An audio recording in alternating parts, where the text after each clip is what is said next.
Hello, everybody, and welcome to Heartlight Vedic Astrology. In today's talk, I was going to discuss the birth chart for Elon Musk.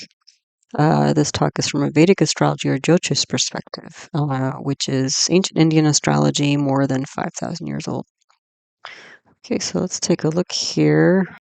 Just a few words beforehand. If you're new to the channel, a few announcements and a little bit of orientation. So auto dubbing is now available on this channel in 8 different languages. You can see the list here. If you're interested in learning Vedic astrology, all of my teaching videos are in my concepts playlist. They can be found there. And wherever you see double asterisk in one of my talks, that means I have a teaching video on that topic if you'd like to learn more. My video is all about playlists, so the different videos on different topics are easy to find. So like this type of video would be in my famous people playlist. But there are others like world places and historic events and such and that kind of thing. If you're interested in more famous birth charts, you like to study or learn astrology that way, I would check out my video titled Birth Chart Archive List 2025, where I list all the famous charts of people, places, and moments in time, and in that video and the videos that you can find those famous charts in. My last 3 teaching videos that I posted are Parvata and Kahala yogas for power, leadership, and wealth, and then what is mundane astrology, and then Sagittarius constellation or Dhani rashi if you need to catch up with your learning.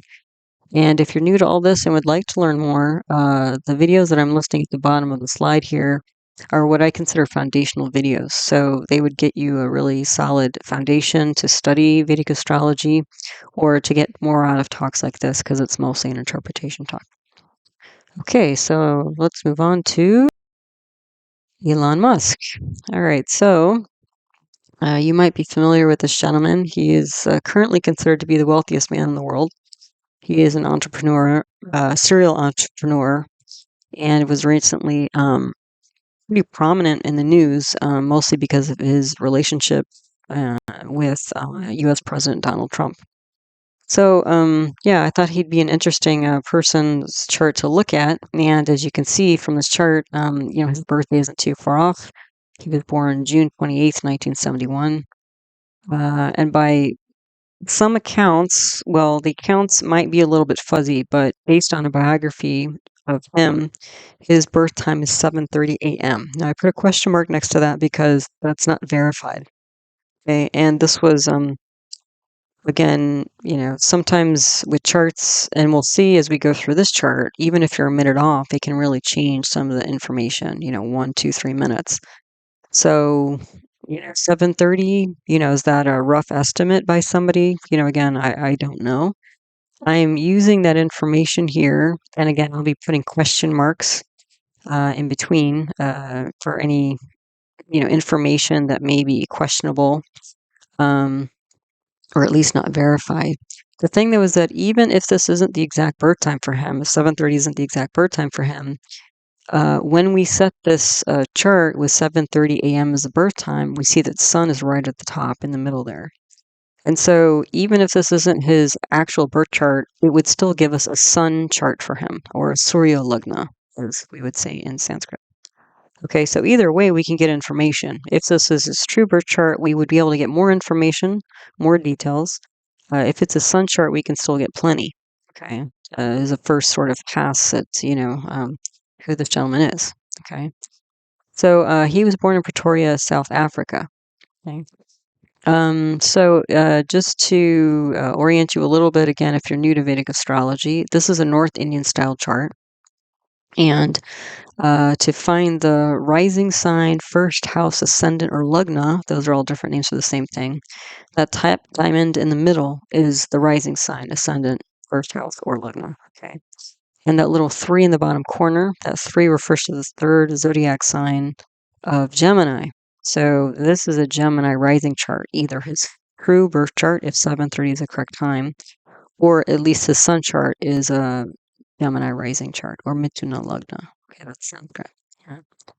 So besides the 7:30 time, I think that's what's generally out there, but apparently there are some places that say 6:30, and they're not verified. At least the 7:30 time was printed, in a public biography about him. So, there's again, some wiggle room here. So we'll see. But again, we can get some information out of this. So to be a Gemini rising, a true Gemini rising, whether it's, the sun is going to be in Gemini all day, but if he is a true Gemini rising in terms of his, ascendant, he would be a Gemini between 6:04 a.m. and 8:09 a.m. So from the 7:30 time that's given, he has at least a half hour on either side to still make this rising sign true. Now, some of the details will change, but again, that's still, likely, again, if he was born within half an hour or so between, 7 and 8 o'clock. But actually, even like between almost 6:05 and 6:04 and 8:09, he would still be a Gemini rising. Okay. So the day lord, well, the thing is, you can see with his birth time here, he was born right around like sunrise. Sunrise on this day was 6:55 a.m. So again, if he was born before sunrise, then technically the day he was born into was moon. And if he's born, 6:55 or later, his birth date, the day that he was born is Mars. Okay? And that gives us information because moon is a planet that represents like the mind and intuition and imagination and the public. And Mars is more of like a rebellious planet. It's more of an active planet. It's a leadership planet. It's like a commander-in-chief of the army, CEO type planet, like a leader who, gets involved very heavily. Okay. So, either way, I think both of those energies, whether it's moon or Mars, and again, it's on the cusp. And you'll see a lot of this as we go through this. A lot of things that he has are on the cusp. So that also gives us information because it's going to bring a lot of duality to his, being. And we're already dealing with a Gemini rising sign here, at least the sun sign. And Gemini is a dual air sign. Air signs are related to ideas. So dual ideas, he's going to have conflicting ideas and many ideas, a lot of mental churning going on. And that's what he's known for. He's like the idea guy, right? Okay. So moon, maybe Mars, again, depending on a few minutes here, in terms of the day lord. Hour lord, we don't know. Well, actually, hold on a second. Say I was just talking about the hour lord or the hora lord. If the 7:30 time is accurate, then the hour lord is going to be moon. But otherwise, I wouldn't say for sure because the hour lord changes quite quickly. But maybe moon. Okay. The Lagna nakshatra. Oh, I haven't mentioned that. So then, Lagna again is a rising sign. The nakshatra. A nakshatra is known as a lunar mansion in Vedic astrology. There are about 27 of them, and each one has a different energy and symbols associated with it. So his Lagna nakshatra, so this is the thing, see, there's more duality here besides him being a dual air sign. So the duality is his Lagna nakshatra is either Ardra or Punarvasu, and literally there's a minute change here. It would be, his Lagna nakshatra would be in Ardra at 7:29, and at 7:30 it would be in Punarvasu. Okay. So more duality. Now these two nakshatras, Ardra is like one of the symbols of Ardra is a drop of water. That drop of water can be related to a storm cloud. So stormy energy, like sudden transformation, like blowing in and like blowing out, that sort of thing. And Punarvasu is also, has a lot of movement associated with it. Punarvasu, the symbol of Punarvasu is a quiver of arrows. So like that box of arrows or arrows that some people, archers, carry on their back, and then they take the arrows out and string them on the bow and send them off and retrieve them and bring them back. So because the arrow is like cycling in and out, there is this kind of cycling energy. There's this travel related with Nirvasu. Also, because it's an arrow, there's a sharpness. Okay, and with Ardra, because of storm and maybe thunder, lightning, electricity potentially. Okay, and sometimes ardor as well can indicate like sadness. Like I said, the drop of water could be a storm cloud, but it could also be like a teardrop as well. Okay, so either way, again, if it's ardra, we're seeing more stormy energy here. If it's Punarvasu, there's like a cycling and sharpness. Now, the thing is that, we're still going to be picking up these energies, even if we're not sure about the Lagna Nakshatra, because the thing is that the Sun is in Ardra, and Mercury, and you can see both of these planets are in the rising sign, is in Punarvasu, most likely. Okay. So even if we're not quite sure about the Lagna Nakshatra, we're still picking up those energies through Sun and Mercury. Okay. So as I mentioned, the Sun Nakshatra is in Ardra. So again, storm, electricity, sadness. Sun represents the career. It represents, the soul. It represents health. And so when we have planets, especially like the Sun in Ardra, he would have a career related to things like electricity. And he's, CEO, I believe that's his title at the moment, CEO for the electric car company Tesla, for example.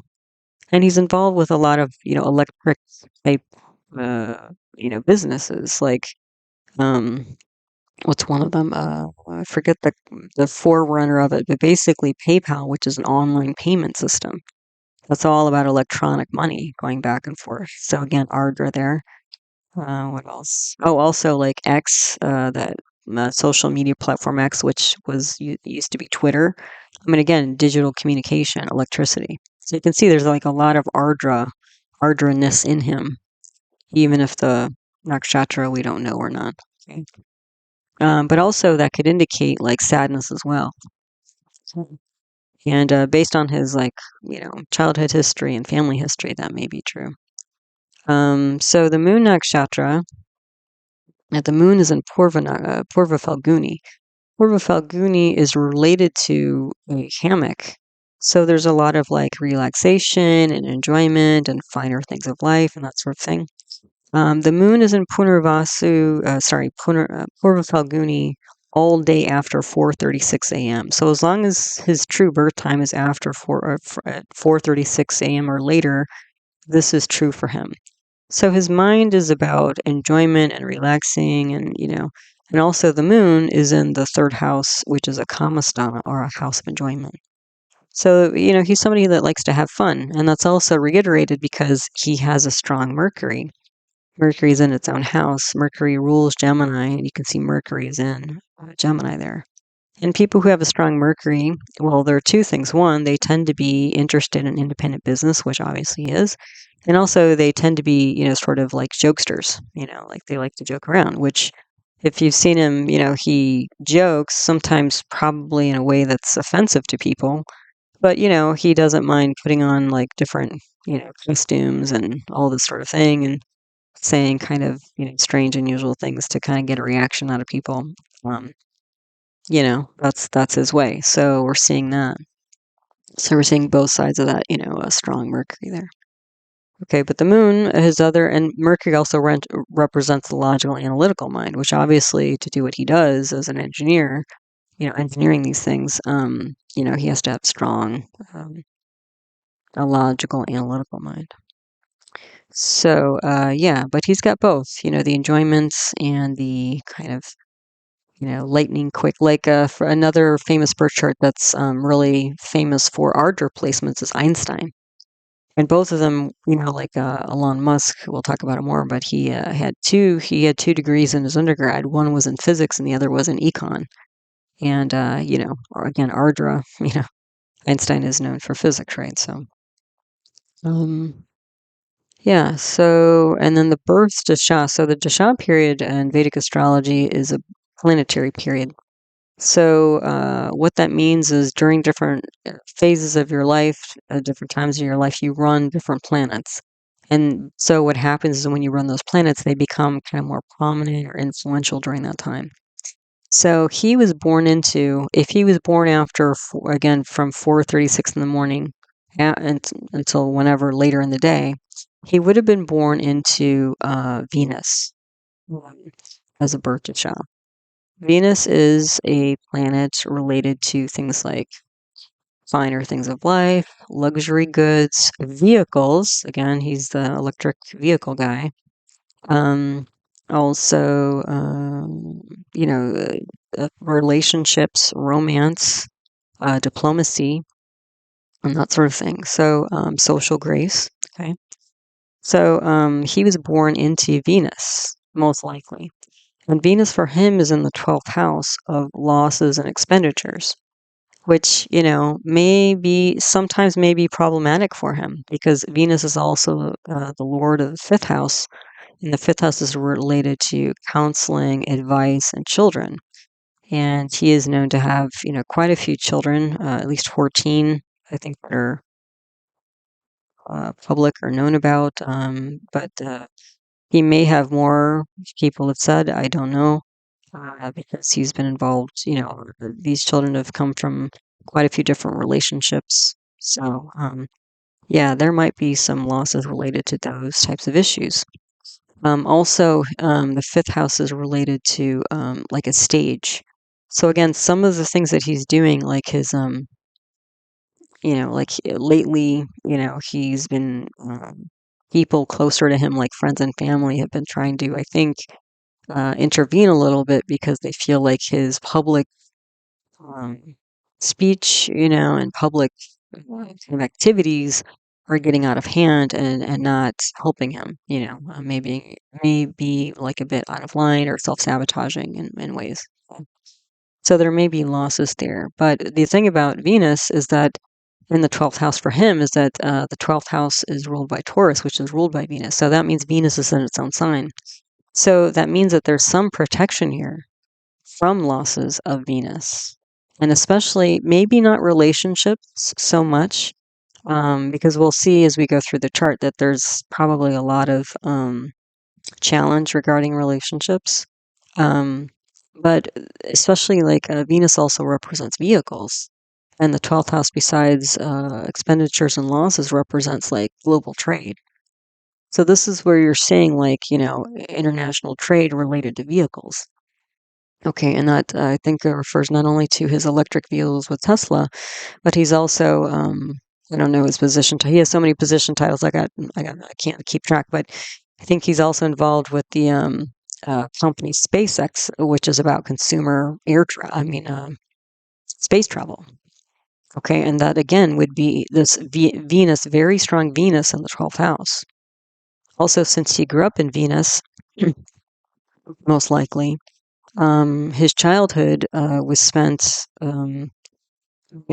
probably a bit isolated, because the 12th house can, relate to either international places or isolated places. And there is, at least from his Wikipedia page, some information about him because his parents got divorced when he was quite young. He was, in a way, quite isolated. I think he stayed with his dad and um, had a little kind of a rough childhood, actually. So, yeah, so there's that. And if he was actually born at 7:30 a.m., he would have been born into Venus-Venus period. So like a really deep, like Venus-Venus means that he started his life in Venus. So, and Venus is about 20 years.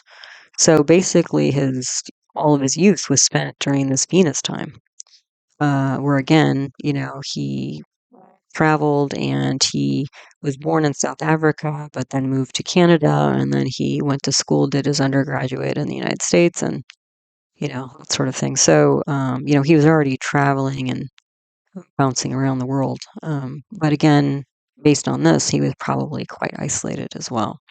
But again, there's some protection, mostly material things. So again, that's why, like, especially with Venus in the 12th house, um, at least it's strong, so that's nice. And Venus is a natural benefic planet, but there can be losses through, again, relationships and for him, like, especially public interactions, I would say. But the more vehicle part of it, and finance and stuff like that would have like some protection. Okay. Now that's his birth dasha. His current dasha, he's currently running Rahu. At least if he was born before 14:01 p.m. So since we have mostly, morning times here, then likely he's currently running Rahu. If he was specifically born at 7:30 a.m., he's actually currently running Rahu Venus. So he's running the Venus time again. And so again, that makes sense in a way. he may not be too far off there because Venus for him, again, like I've seen, at least on his Wikipedia page, I think some people have, or he claimed himself that, announced at some point that he has Asperger's. And so Asperger's people can be quite bright, in terms of like information and analytical ability and stuff like that, but may not pick up on nuances and social cues.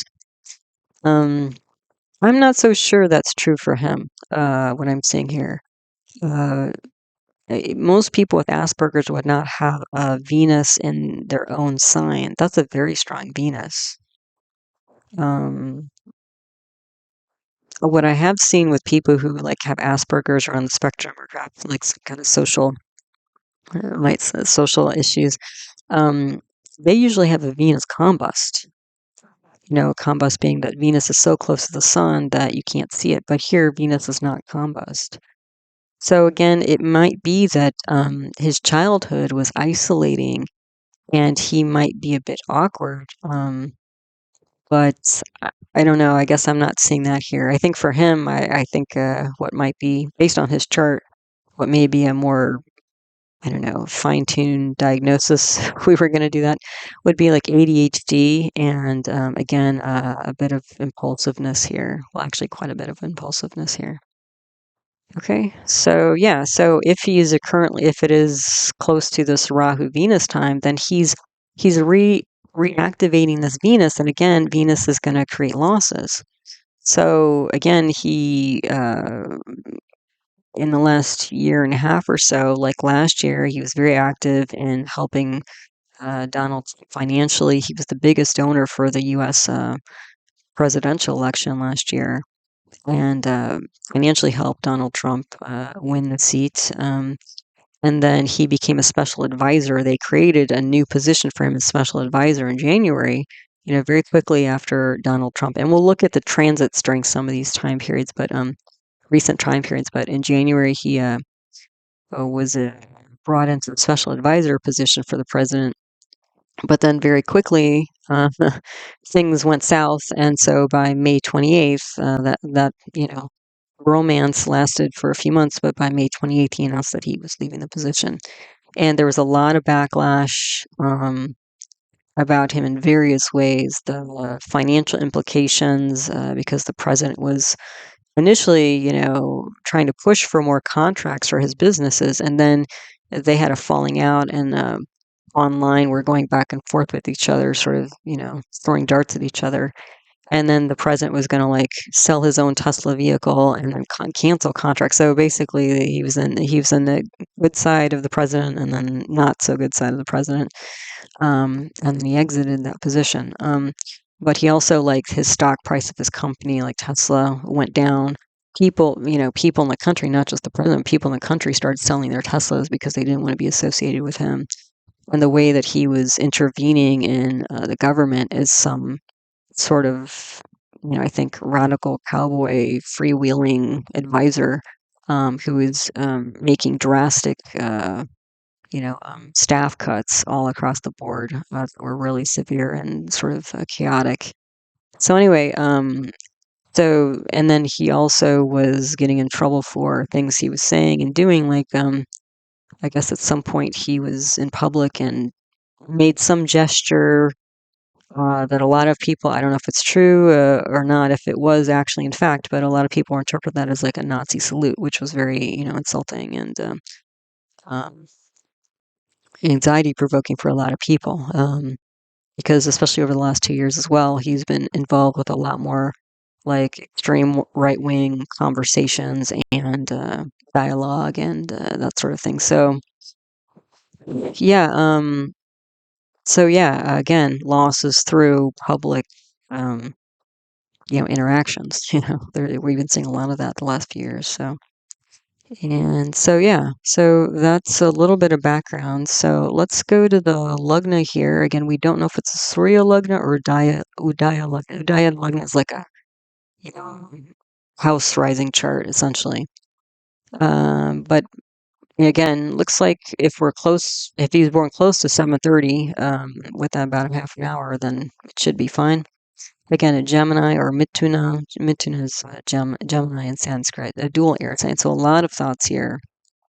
It's Swa, so it's strong because it's in its own sign, but it's also combust. You can't see Mercury. And so when you have a planet like Mercury that's combust, what happens is you can't see the outer manifestations or symbolisms of that planet. So for Mercury, it could be, again, business. It could be some communication. It could be some decisions. It could be, education. I mean, he's done pretty well in those regards. But again, a lot of like his companies, like Twitter, for example, or to some extent like Tesla and stuff like that. Like, um, his part of it is the initial thought and development and design, like business, and also especially regarding businesses. Like, even when he was very young, 18, he was getting into business. Um, yeah, like I thought that was interesting. I guess he found a book on coding, computer coding when he was 10, and from the book taught himself computer coding, and by age 12 sold his first video game that he coded for like $500 to some company. So, again, his businesses are going to be ones that or ones you pretty much you can't really see. I mean, you can see Tesla cars and stuff like that, but again, his real um, sort of strength is the idea production and the thought production and the decision making and stuff like that. Although he can be again contradictory in many ways. So Mercury again is in Purvavasu, at least after 30 12:32 a.m. So again, even Mercury, even though it's in Purvavasu, there might be a chance that if the birth time was really off and he was born before 12:32 a.m. That day, he would actually be in Ardra as well. So more of that storm energy, and that's how he sort of is, right? I mean, he's sort of stormy in nature, and I think he uses that to his advantage to some degree. So what are we getting from this rising sign here? Entrepreneur, again, Mercury in its own sign, that often gives entrepreneurship.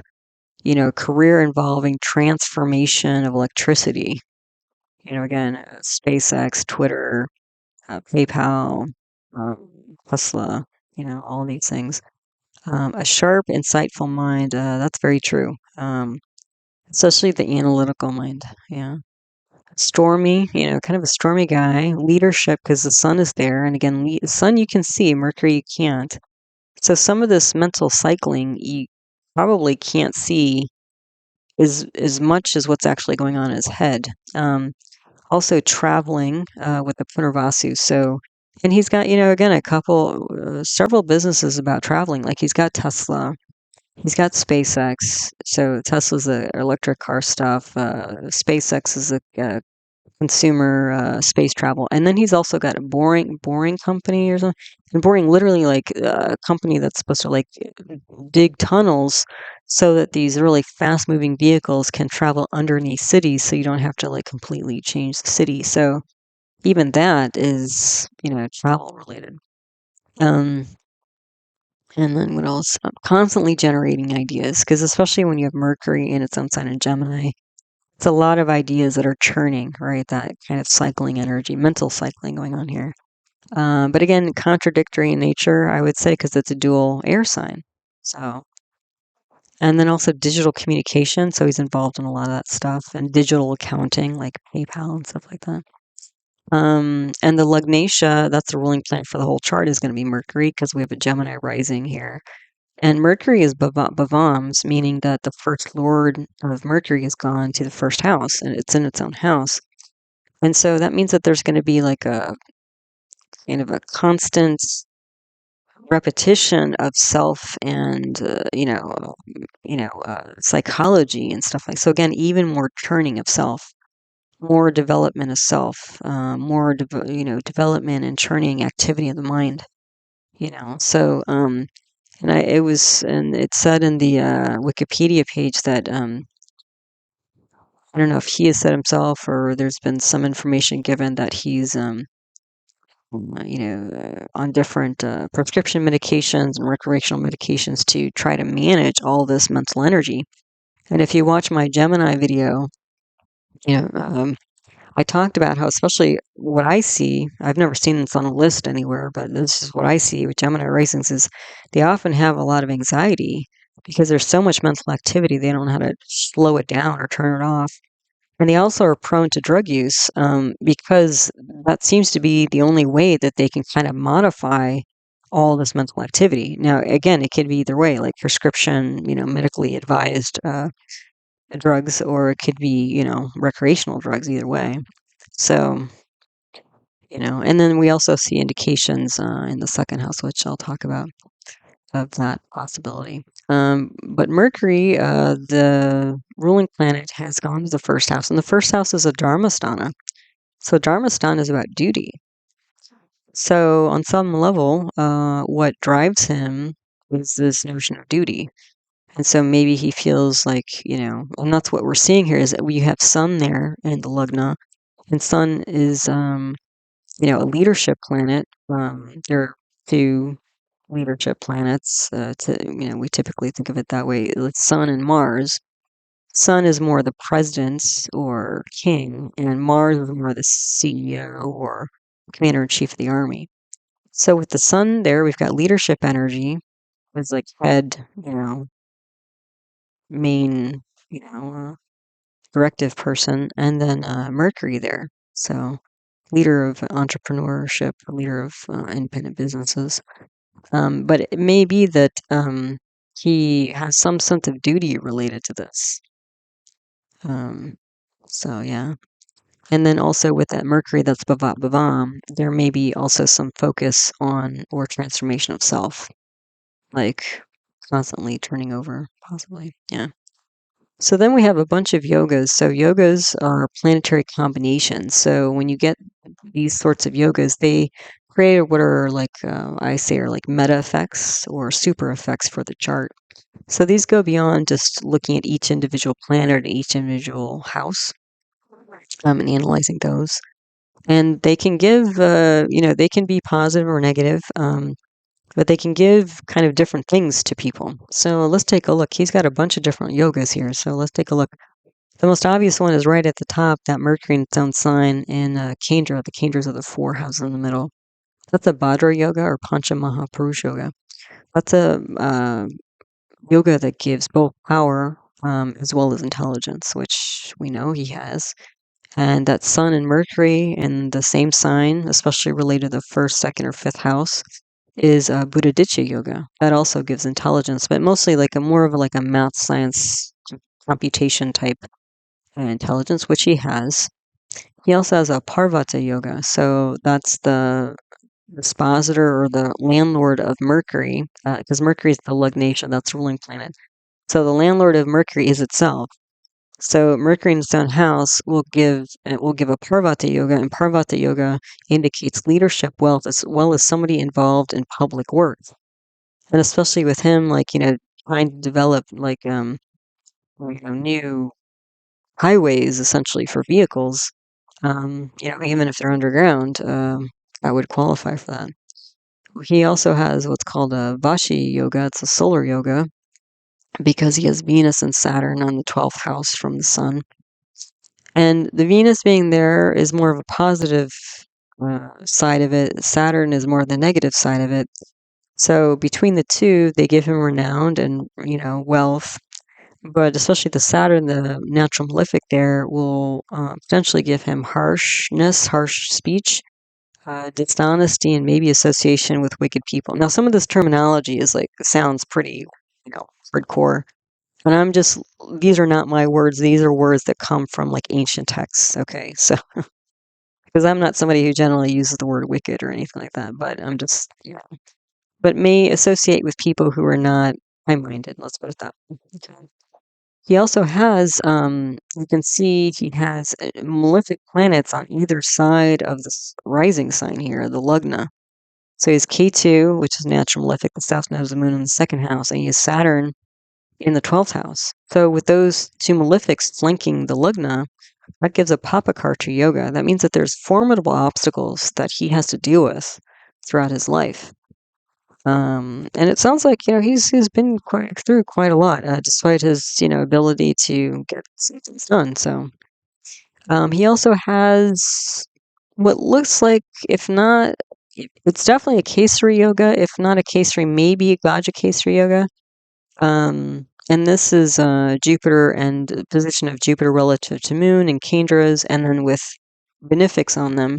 And at least Jupiter has the Venus on it. So I'm saying it's leaning towards a gajakesari-ish yoga, which gajakesari yoga gives like a powerful network, which he would have to have, to do what he does. And then there's also potentially like a Lakshmi yoga here, but again, Lakshmi-ish. I would say it's not like a very clear-cut Lakshmi yoga, but to get a Lakshmi yoga, you would need a strong ninth house lord. And the ninth house lord here is Saturn, which is not strong, but Saturn is with Swa Venus, which is its dispositor. So that will indirectly give it strength. Okay. And then you also need with that, like a strong ninth house lord, you need a strong Venus, which he has, and or a strong Lugna, which he has. So, again, because again, he's the richest man in the world. So I was also looking like, how is this chart giving that? So it would make sense for him that actually, even though it's a bit indirect, that he kind of has a Lakshmi yoga, which gives great wealth in life. He also has a Kuja dosha, which is Mars in the 8th house there. That will give trouble in relationships, which again, I already mentioned the Venus, going to the 12th house here, even though Venus is Swan in its own sign. And it might be surprising to some people, but he has pretty close to it a Srinantha yoga. Srinantha yoga is a spiritual yoga, and that you get from having, let me see, what is it? Strong ninth lord, which again he sort of does because he has this Swa Venus supporting it. With a strong Venus, because he has a Swa Venus, and he has a Swa and a strong Mercury, which he has a strong Mercury. So, again, he has indications of it. It may not be a complete one, but there's probably still some level of it coming through. And that spiritual notion, energy, might be through some of his philanthropic projects that he's involved with. Then he also has a Balarishta yoga. He has a Balarishta yoga that comes from, he has 1, 2, 3, 4, 5, 6, 6 out of 9 classic Jyotish planets in negative houses. So when I see 4, 5, or more planets in negative houses in somebody's chart, that's usually an indication that somebody has a difficult childhood, which I mentioned he did have, at least emotionally difficult. I think his family was pretty well off. I think there was money there. But they even talked about like his parents got divorced when he was 9, and he actually was involved with some bullying. I think he went to some kind of camp, wilderness camp, and there was some sort of weird culture there where they were encouraged to fight over, food resources or something like that. And he got bullied and beat up pretty bad, had to go to the hospital, I believe. And then apparently, I don't know if this is true. This is just stuff I was getting from his Wikipedia page. His father was not the most, compassionate about it, let's say. So yeah, it just sounds like maybe through distance and or the people he was around when he was growing up. So that might be, again, more than like Asperger's. That might be more like PTSD. Especially because again, he does seem to have a very fairly compulsive, obsessive nature that might be hard for a lot of people to deal with, and especially related to a second house of speech. So, if he's somebody that is, very intelligent, very active mentally, but can't control what his words, he's probably going to come across as like a know-it-all and overbearing, and again, he may be aware, of social nuance, but may not be able to accommodate them or mimic them, produce them, execute them, So, so we also have here Chidra grahas. These are planets of vulnerability. So you can see them as sensitive points or like, kind of Achilles heel, that kind of thing. And two of these we would know regardless of his birth time, but I listed all four if 7:30 is his actual birth time. So his Chidragrahas are Mars, Moon, Moon, Mercury. So again, Mars is a leadership planet, but it's also like anger and irritation. It's a fiery planet. It can be anger, irritation, actions. And Mars is with Rahu. Rahu is the north node of the moon. When you see Mars with Rahu or Ketu, that can give Mars on its own is a impulsive, erratic planet, and then when you put it with Mars or with Rahu or Ketu, Rahu and Ketu on their own can indicate impulsive, compulsive, obsessive energy. So when you load those up together, you're going to get somebody who's physically and actively impulsive and compulsive. And then you've got the moon, at least, if not Mercury as well. And those are the two mind planets. Moon is more the intuitive, emotional mind, and Mercury is more the analytical, logical mind. So there can be, when you put these things together, like leadership, anger, mind, emotions, decisions, like I would get more like kind of an impulsive type of energy here. Mars is kind of like, if you were going to personify Mars, Mars is sort of like the rebellious teenager, who's not, super mature, maybe a bit edgy, mouths off. Like it can be like that. And he has Mars with Rahu in his 8th house of deep psychology, which will give him a lot of stamina and drive mentally and for research, like researching, these things that he does. Like teaching himself how to do code when he's like 12 or 10. But again, it's going to be, that's another indication that it's really hard for him to turn off this mental energy. And, how many people can relate to that? I mean, how many people, at age of 10 were teaching themselves coding and then actually taught themselves well enough that they created a video game and sold it for money by the age of 12? Not too many people can relate to that. Um, so then we have at the bottom of the slide here, we have the yogi, avayogi, and duplicate yogi. These planets relate to money. And so the yogi of the chart is Mars, okay? And Mars is in the 8th house of not only deep psychology, but also other people's money. So that's probably him getting funding for these different projects. Mars is also aspecting the 11th house of income, where it owns the house. So he's going to have a very strong 11th house for making money, as well as Mars is a courageous planet. So with Mars and Rahu in the 8th house, that's going to give him like almost like a gambling type of mindset. And then Mars Swa in the 11th house. The 11th house is also related to gambling. So he's a gambler. That's why he can plunk down money and ask for lots of money and then develop these ideas and stuff like that. I mean, he's not the 9 to 5 job type of guy, right? So, and then the K2 is the Aviyogi. K2 can't indicate lack of wealth, and that's in the 2nd house of assets. The other thing is he does have Mars aspecting the 2nd house, but Mars is debilitated in that 2nd house because Cancer's there. Mars is debilitated in Cancer. And so again, when you have Mars and K2 like that in the 2nd house, the 2nd house also indicates family. So there can be disruptions with family and inner circle, fights, arguments. But also the 2nd house is related to food and things that you intake, like drink and eat and take in through the mouth, such as some forms of drugs. And Rahu and Ketu can indicate drug use. So that may be why, there is possibly some drug use here. The 2nd house also has Jupiter on it, and Jupiter can be like, when you have Jupiter and Mars together, that can be like a, like enthusiasm type of energy.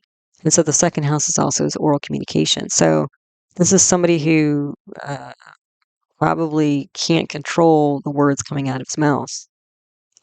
Luckily Jupiter is there. Jupiter is saving grace, because Jupiter is exalted in the Cancer, and Jupiter is in a pretty nice nakshatra there in Anurata, which is related to victory, but victory through forming alliances. So this Jupiter is, even though he gets in a lot of trouble from things he says and his, physical and oral communication, this Jupiter, if he didn't have this Jupiter there, I think, would be in much worse trouble than he gets, um, gets into. The K2 in the second house is an Avi Yogi. This may be like, you know, um, both lack of assets, but also the second house is a house of gains. So this can also be like his, technology, gains through technology, which is clear for him.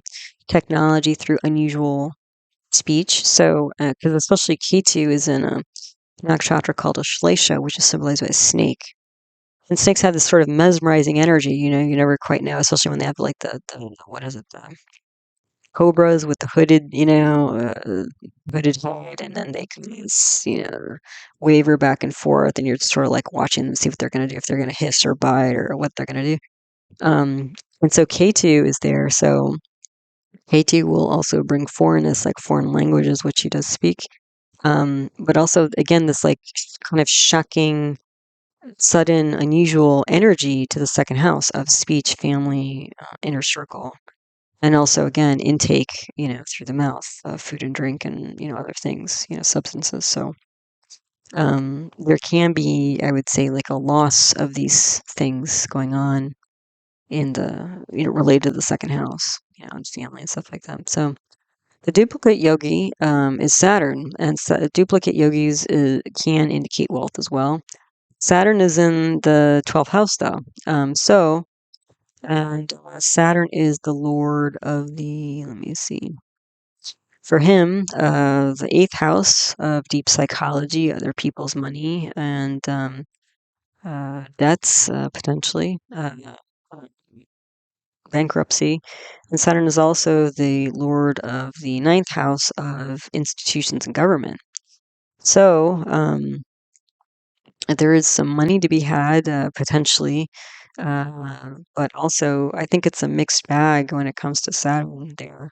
Um, yeah, so yeah, I don't think Saturn is free and clear, but Mars is a little bit easier to see, like money coming through Mars, and again, Martian type activity. So innovation, being a pioneer, being rebellious, sowing your own, creating your own path in life, that sort of thing.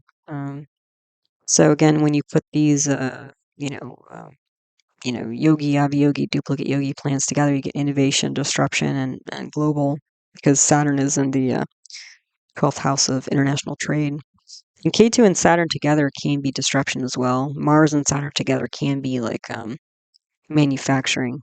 So innovation, disruption, and global manufacturing, I would say, related to money, for him. Okay, so that was kind of a start for Elon Musk. I was just going to go through on this slide. All the stuff on the left is the same. On the right are my notes for the other houses to get more details about him.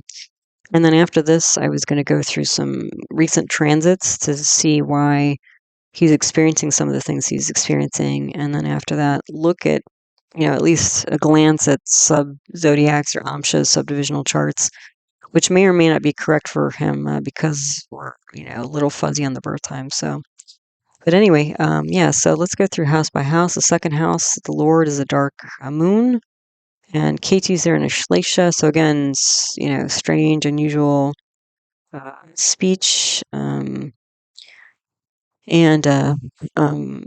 but gains through strange speech and strange kind of things that they talk about, and also like an alluring quality to them. Debilitated Mars is aspecting Mars is in Dhanistha. Dhanistha is a nakshatra symbolized by a drum, so it's a lot of rhythm. And so Mars being debilitated there again, there's going to be this like kind of, I would say, like the opposite of smooth and silky. It's like a very abrupt type of energy in the second house. And then we have Saturn aspecting there. Saturn's in Krittika. Saturn is also dual in nature. I mean, or Krittika is dual in nature. Saturn is a planet representing obstacles, delays, death, chronic problems. Krittika is a nakshatra symbolized by Kartikeya, the chief commander in chief of the celestial army. So there's a fighting energy here, and then but also like a nurturing energy. Kritika is dual like that. So again, you have like three malefics, and luckily Jupiter's involved there, so it doesn't all blow up. There's a lot of like you know malefic energy on the second house issues. Yeah. So gains and attention through unusual, provocative, contradictory speech can be harsh, uncontrolled.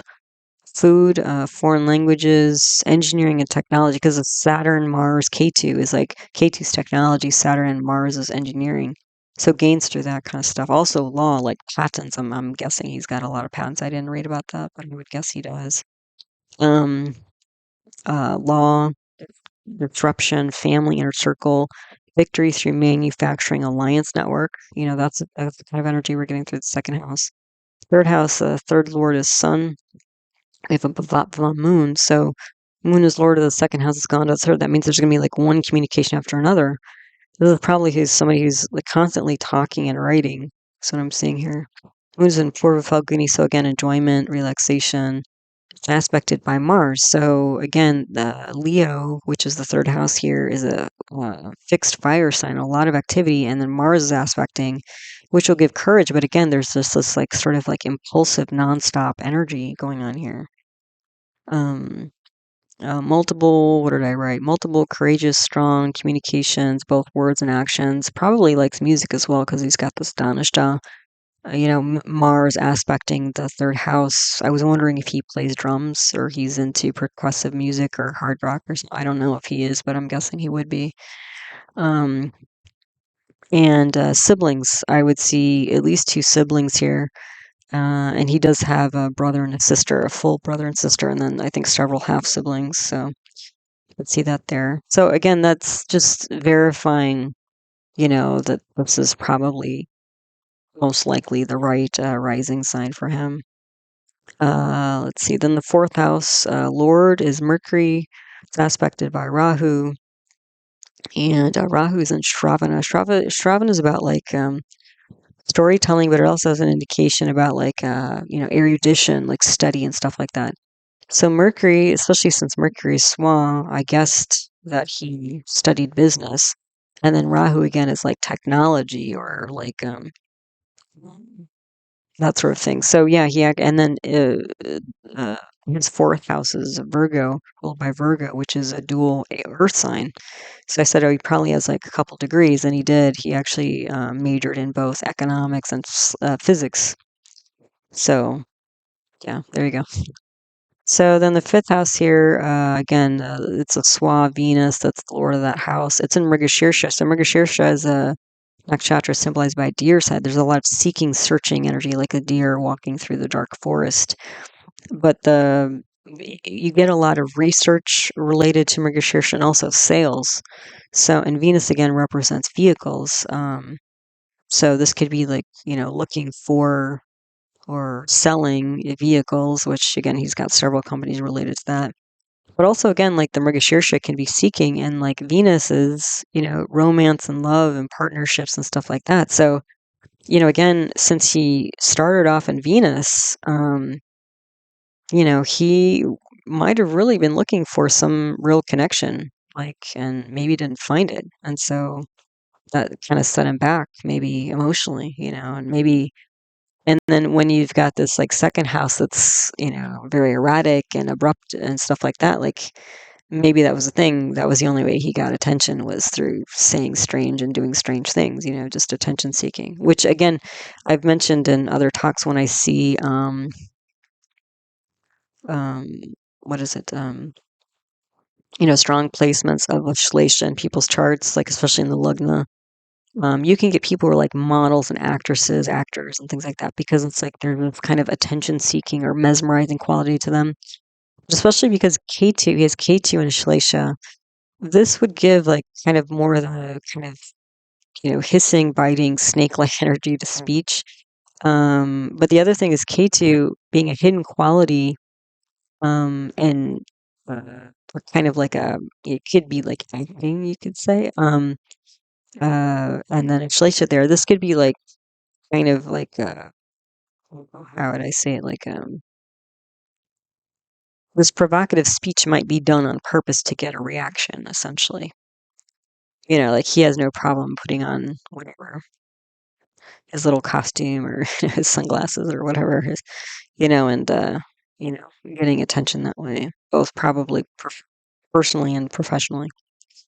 Um, so this fifth lord Venus and Mrigashirsha, so global. The fifth house is related to advisement, and Venus is the practical advisor. But Venus has gone to the 12th house as well. So this could be like a global practical, and Venus is the practical advisor. Jupiter is the spiritual advisor.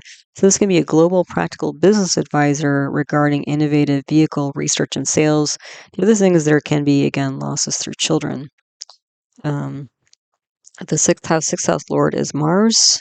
We have a retrograde Jupiter there. It's also aspected by Saturn and Venus.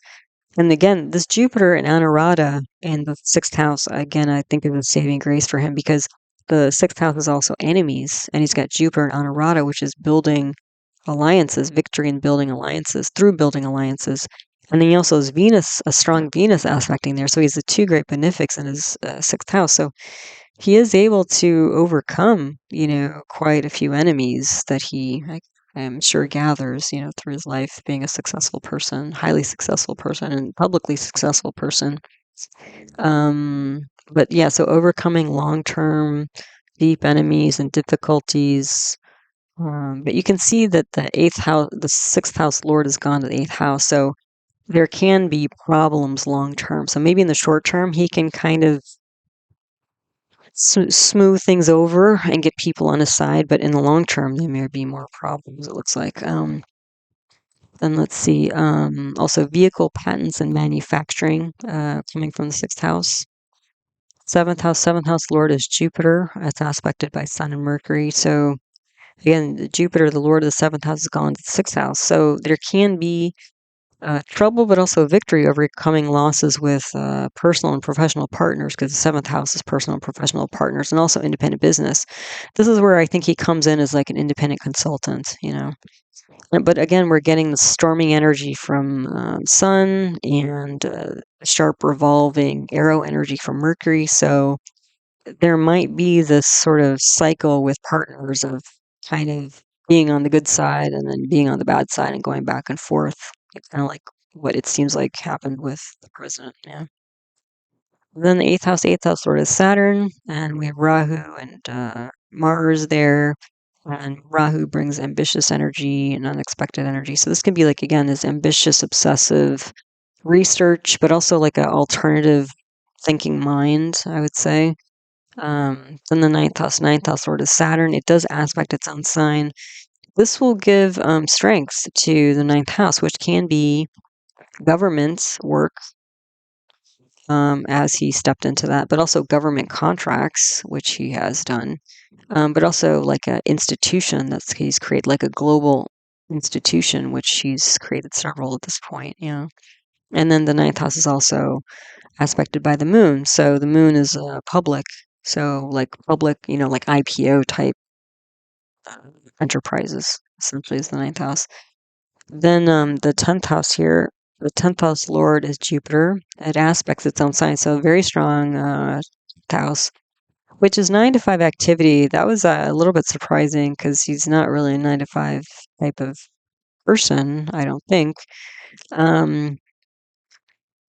But this could be handling the network across oceans, because Pisces is there, and Pisces is like a dual water sign. So this could be like, handling business and relationships in different parts of the world, because, his association with South Africa and Canada and the United States, and I don't know where else, but yeah. Then 11th house lord is Saturn. It's aspected by Mars. Oh, sorry. Wait, I need to change that. The 11th house lord is Mars, and it aspects its own sign there. So this could be very strong. What is it? income as well as groups. Again, gambling and risk taking here. And then the 12th house lord is a Swa Venus with Saturn aspected by Jupiter and Rahu. So again, there's some protection from material loss. Also, again, immigrant status, which he has. Um, drive towards international trade, finance, property, all these things he does. But also loss through advice, relationships, father, government, and he is actually estranged from his father, from what I understand. So that's all there. Because again, Saturn's the lord of the ninth house, which is a lot of these things. So yeah, again, leadership of Tesla, SpaceX, X and Twitter, also OpenAI. So he's like big into AI. That's another like digital thing, Ardra thing, electricity thing he does, independent business. And again, one you can't see, right? It's like this very abstract type of energy, which is a combust Mercury, former advisor to Trump, richest man in the world since 2021. I was more interested in the date rather than the fact that he is the richest man in the world. Because the 2021, I would guess that his money, planets, and dasha, planetary periods would be on point around that time. And so when we look at the sub-zodiacs, that will kind of play into that a bit. So keep that in mind. But again, he's gotten into trouble, in public for the, what is it, quote unquote, unscientific, misleading statements he shares, publicly. And they're getting a little bit more, virulent, hostile, I think, in the last few years. Again, largest donor for the 2024 U.S. elections, and then he taught himself coding and sold a video game based on that at the age of 12, which is pretty impressive, actually. So that's some background. Now we'll look at transits for him so we can kind of see like why he's going through some of the things he is. Okay, so again, on the left, all the stuff is the same still, just to remember it, keep it in mind. And then on the right, I have two transit charts here. The chart at the top, and both of these are oriented to be a Gemini rising so that we can compare his chart to the transit charts, okay? The transit chart at the top is 28th of January 2025.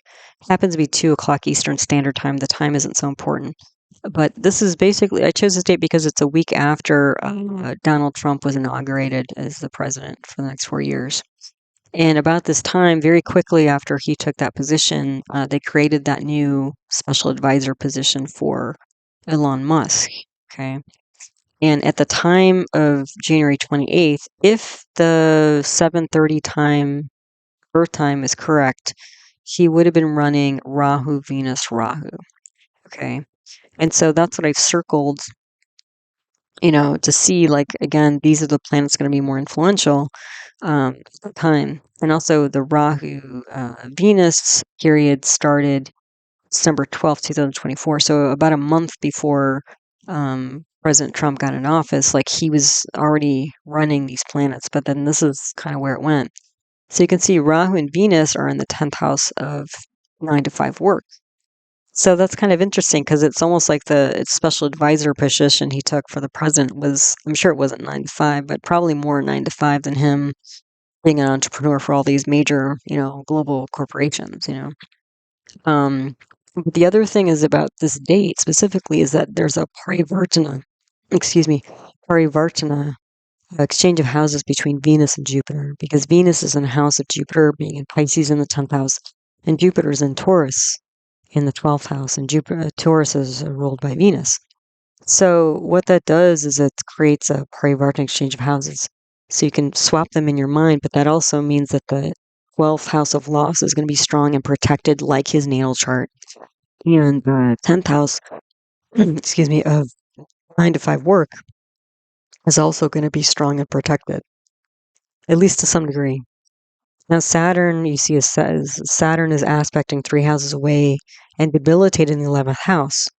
So that was going to like drag down income, and he lost money. It's also going to drag down clubs, groups, and society. And he lost, I think took a hit to his reputation publicly. Yeah. Again, some protection, but also Rahu and Venus. This is going to be a lot of ambition to be a practical advisor. Yeah, you see. And again, this is the end of January when things were getting really, high, for him and Donald Trump, and at least publicly, that's how it was. So you can see there's like a real drive here in that regard.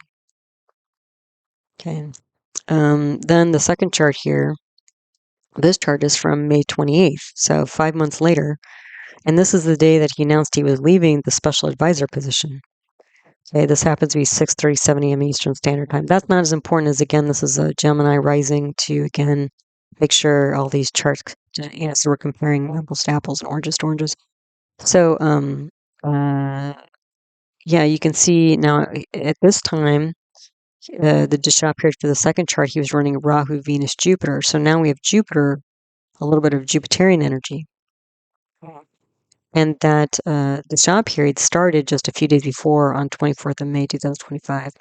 So now you can see Venus is still in the 10th house, but you can see Venus is just about to leave. And Venus will leave the 10th house, it was May 31st.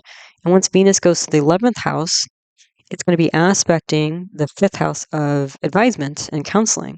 And so his big counseling planet is going to be aspecting its own sign in the 5th house. So he's going to become an advisor again instead of doing the 9 to 5 work with the president. Okay, also you can see Saturn has moved out of the 9th house here. Saturn moved from the 9th house of his chart to the 10th house the end of March. I believe it was March 28th. So Saturn was protecting the 9th house of institution, both government institution, but also independent institution. And so things are pretty good for him for a while, but then they started to degrade. And that's when, for him, Saturn switched into his 12th house of 9 to 5 activity, but it was also, Saturn was now on Venus, dragging Venus down as strong as Venus was, because Venus was, even without the parivartana between Jupiter and Venus, because that meant when you brought Jupiter back to the 10th house, you had Jupiter in its own sign, plus Venus exalted. That was like a lot of major positive, ambitious energy in 10th house in the 10th house world, area of life for him. Okay.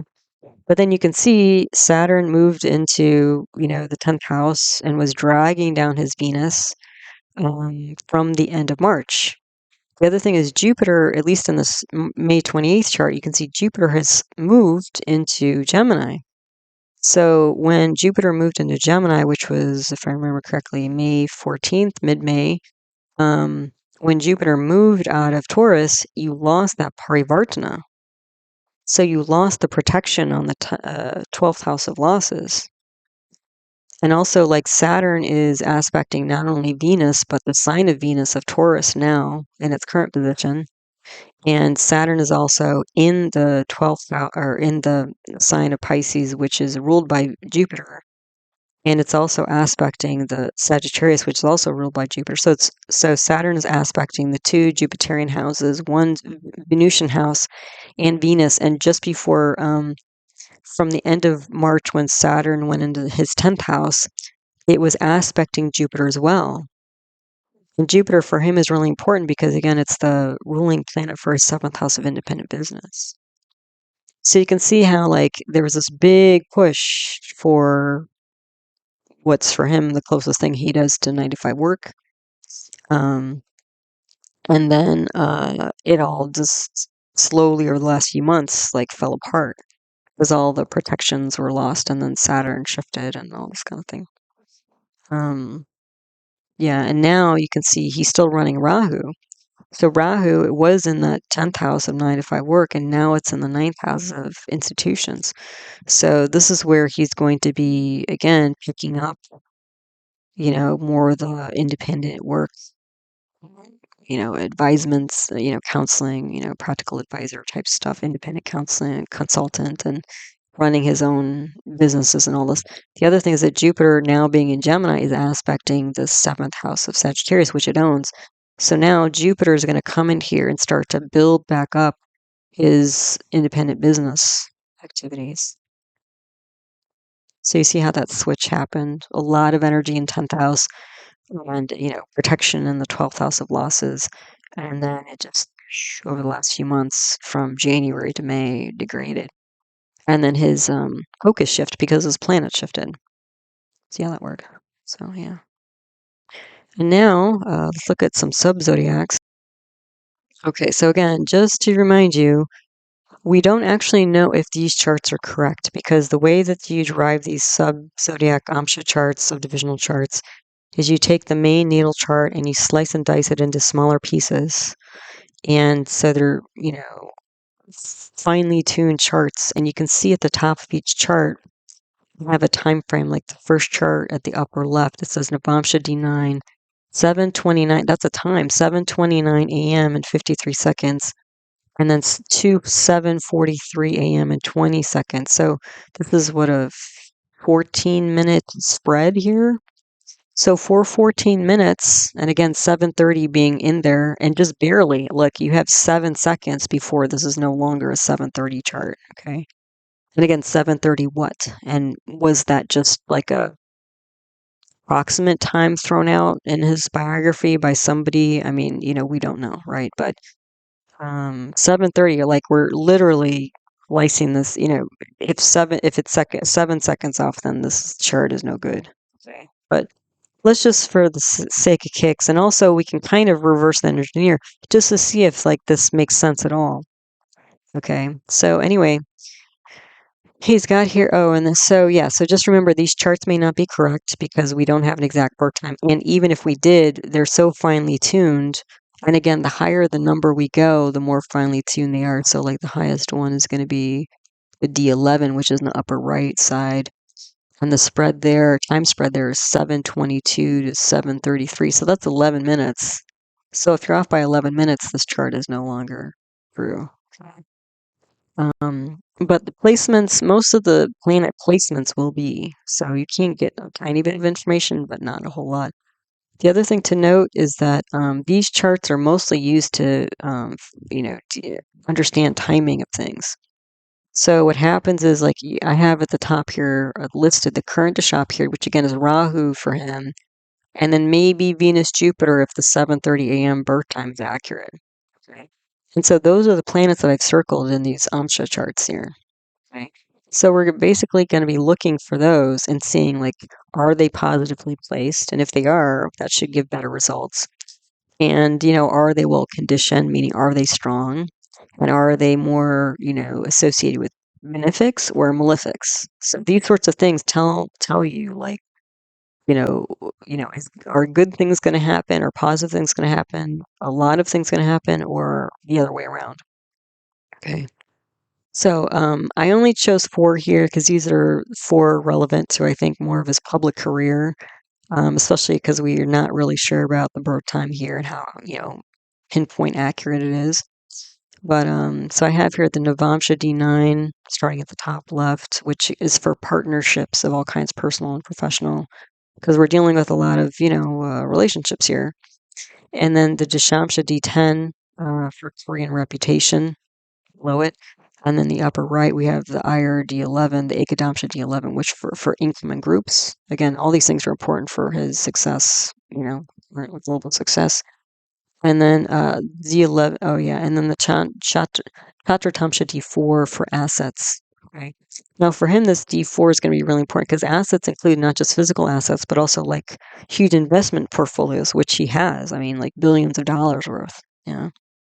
So let's just see if this makes sense. And it might give us more information, but again, I wouldn't bank on these, but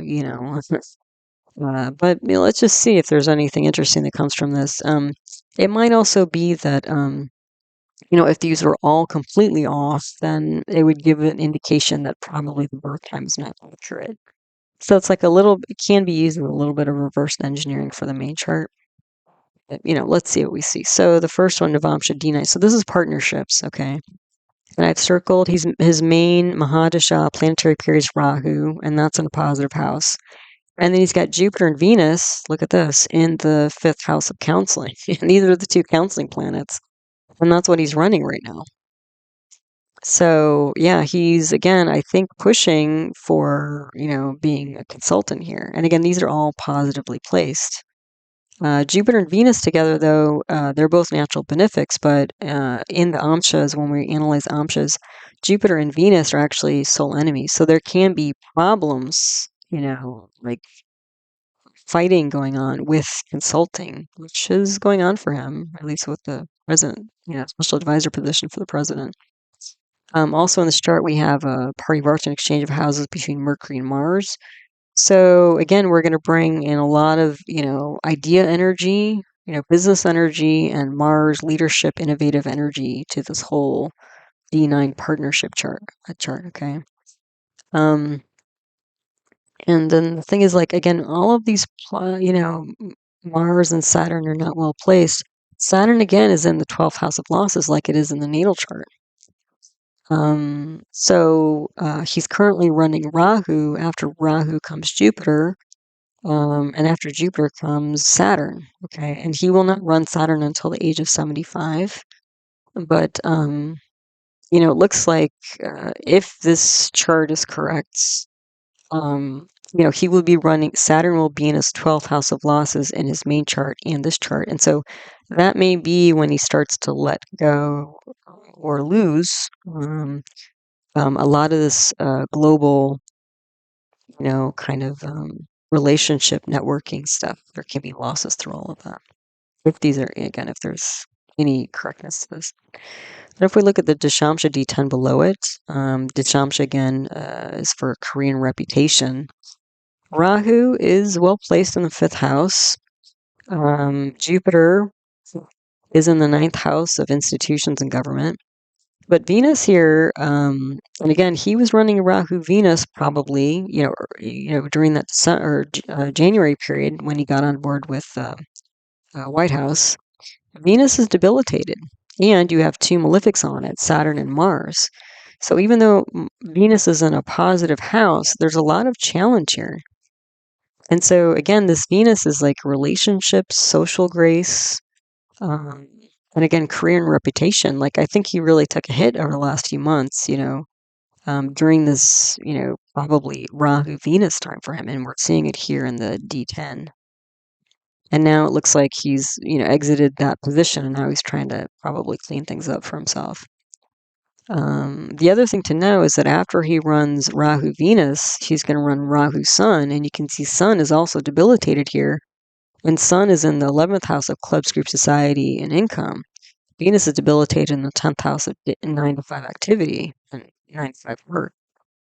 So, and he will be the Sun period, so the Sun sub period, Rahu Sun period will not end until October 2027. So if this D10 is correct, he will have challenges here related to career and reputation probably through October 2027. Again, all of the planets here are in positive houses if this is correct. So there might be challenges, but again, they're not going to be like, at least this D10 here, it's not looking super severe. It's still everything's in a positive house. So, it's, Venus, it looks like Venus and then Sun are probably the 2 worst planets, but they're still not super bad. They're still not going to be overcomable, overcomable, let's put it that way. Insurmountable, that's a better word probably. Okay, then if we look at the Ekadamsha D11 at the top right, so again, this chart is for income and groups. Now this chart, might be something here, might give us something here. Again, if it's correct, Rahu is in a negative house, and his main planetary period right now is Rahu. And I thought, well, maybe, that might account for like some of the losses over the last few months. But the thing is, remember, he's been running Rahu for many years, and he got that, most wealthy man of the world in 2021. He was running Rahu at that time. So I thought, maybe this chart is not correct. However, at this point, I don't know how they calculate wealth. I don't know if it's based on income. It may not be income. It might be based on his portfolio, in which case this D11 may not be so vital for the accounting of him being, wealthiest man of the world, then the D4, the Chaturtamsha for assets, including, large portfolios, would be more important.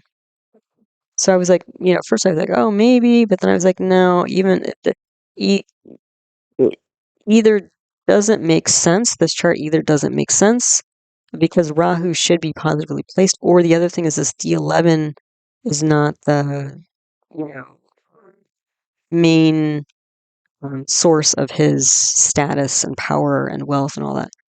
If it is correct, Rahu here is in the 12th house. This can be losses, negative associations with this Rahu period. But again, it's sort of like, it seems like he sort of came up, in a lot of ways during Rahu. So I'm not sure this chart is correct. And also Rahu's with two malefics. It's with K2 and then Saturn is aspecting onto it. So Rahu's really, sort of thinking here in this chart. And it kind of doesn't make sense. The other thing is that, if the 7:30 time is correct, Jupiter is on fire here. Jupiter's retrograde in its own sign in the 7th house. This would mean this sub-Jupiter period is really great for improving things with his independent business. And this Jupiter is so strong, it may actually help pull this Rahu up a bit. Venus is a little more, I don't know, sort of on its own, not in super great condition. It's in an enemy sign in the 11th house, but it's still a positive sign. So I think that a Venus period, excuse me, is not too bad based on this Ekadamsha. But the thing is, excuse me, but the thing is that Rahu is aspecting Venus in the main chart. So Rahu does have influence on Venus. And Rahu's in a negative house, and Venus is also in a negative house. So even from this point of view, since he's running Rahu-Venus, he's running two planets that are both long-standing. They're both in negative houses from the, again, the main chart.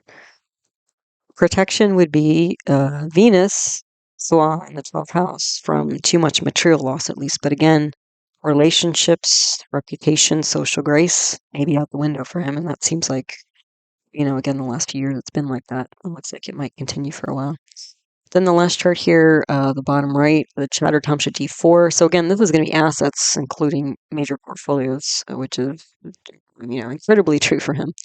You can see Jupiter and Venus are not well placed. However, there is a parivartana exchange of houses between Venus and Rahu. That means Venus will be Swa in the 11th house of income, and Rahu will be Swa in the 3rd house of changes and endings. So there will be some changes here, but especially since he's running Rahu Venus, they're both going to be strong, especially Venus, although it will be with two malefics, so there, it won't be.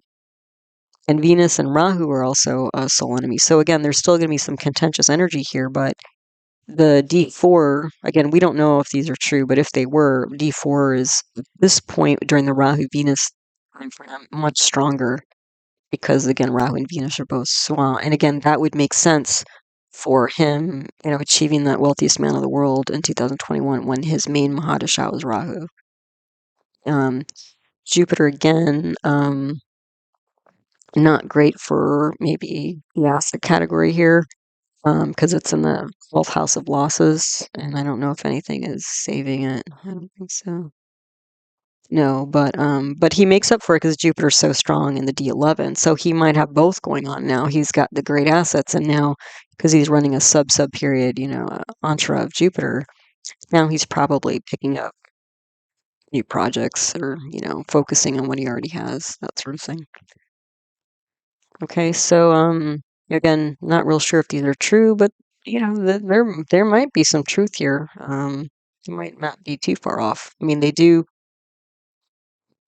make sense, when you put these pieces together. But again, even a few minutes could throw these off. So. But just more info for you. Okay, so there you go. The birth chart of Elon Musk, as per Vedic Astrology or Jyotish. So, as always, thanks so much for all your support of my work in the channel. I appreciate all the people, sharing and videos and liking them and writing lovely comments and subscribing, and people are sending in donations. So all of it's very much appreciated. It's just kind of mind blowing. I never really thought much would come from all this, except I just really love Jyotish. So I started doing videos, and now it's actually become a thing. So it's pretty cool. So, but all my teaching videos on the subject of Vedic astrology are my concepts playlist. So if you're interested in learning, you can find them there. I do offer individual birth chart readings, so if that's interesting to you, you can email heartlightafter@yahoo.com for more info on that. And then I do have another YouTube channel on natural medicine where I talk about Ayurveda, traditional Indian medicine, yoga, homeopathy, and naturopathic medicine. And the name of that channel is Nature's First Care. So that's out there too for you. So as always, I hope you found this talk helpful, useful, and interesting to you as you learn to navigate the energy cycles of your own life. All right, so take good care. Namaste.